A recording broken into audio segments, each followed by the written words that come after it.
ilikuwa ni majira ya saa 5:45 asubuhi huko katika kata ya Kisesa, tarafa ya Sanjo, katika wilaya ya Magu, kwenye barabara kuu inayotoka Mwanza kuelekea Msoma.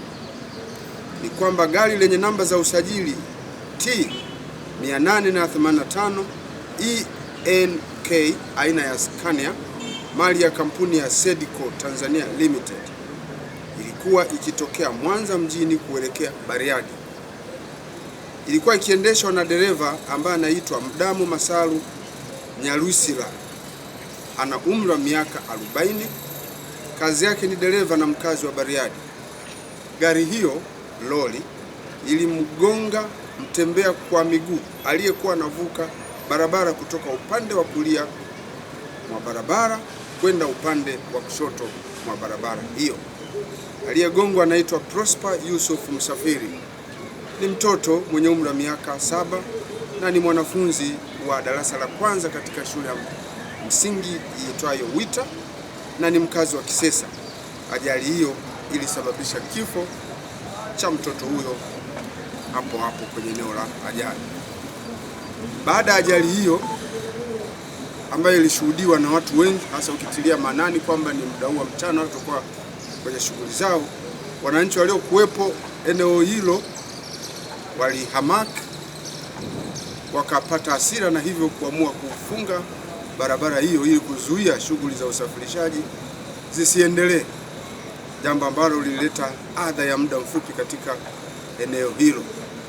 Licha ya jitihada kubwa zilizofanywa na viongozi wa eneo hilo na raia wema, lakini na askari wa kituo cha polisi Kisesa kuwaomba wananchi wasifanye hivyo, wawe watulivu ili hatua za kisheria ziendelee kuchukuliwa. Hata hivyo, wananchi hao waliendelea kufanya vurugu na kuweka matuta kwa kuweka mawe barabarani ili kuzuia magari yasipite.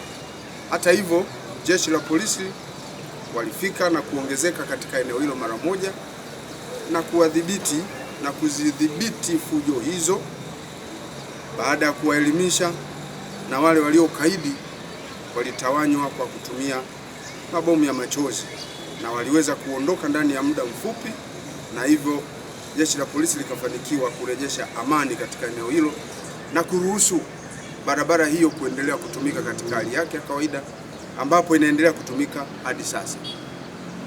Hata hivyo, jeshi la polisi katika mkoa wa Mwanza limechukua jitihada za kuwasiliana na mamlaka ya barabara, yani TANROADS, ambao sasa tunapoongea wamekwisha fika kwenye eneo hilo na kuanza kufanya tathmini na kuona namna ya kuweka matuta kama ambavyo wananchi wameomba.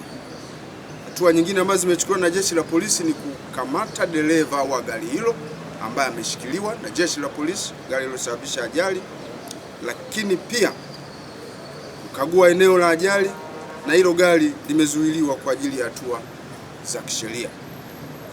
Dereva huyo atachukuliwa hatua kwa mujibu wa sheria, kanuni na taratibu za sheria ya usalama barabarani. Kwa hiyo tumemshikilia kwa sababu hizo za usalama wake, lakini pia za kiuchunguzi kuhusiana na tukio hili. Tunazidi kuwaomba wananchi waache kujichukulia sheria mikononi. Pili, tunaomba madereva kuendelea kuzingatia sheria, kanuni na taratibu za usalama barabarani ili kuepusha ajali ambazo zinaepukika. Jeshi la polisi limeendelea kuimarisha doria katika eneo hilo la Kisesa na kuchukua tahadhari kubwa ya kudhibiti aina yoyote ya vurugu zinazoweza kujitokeza katika eneo.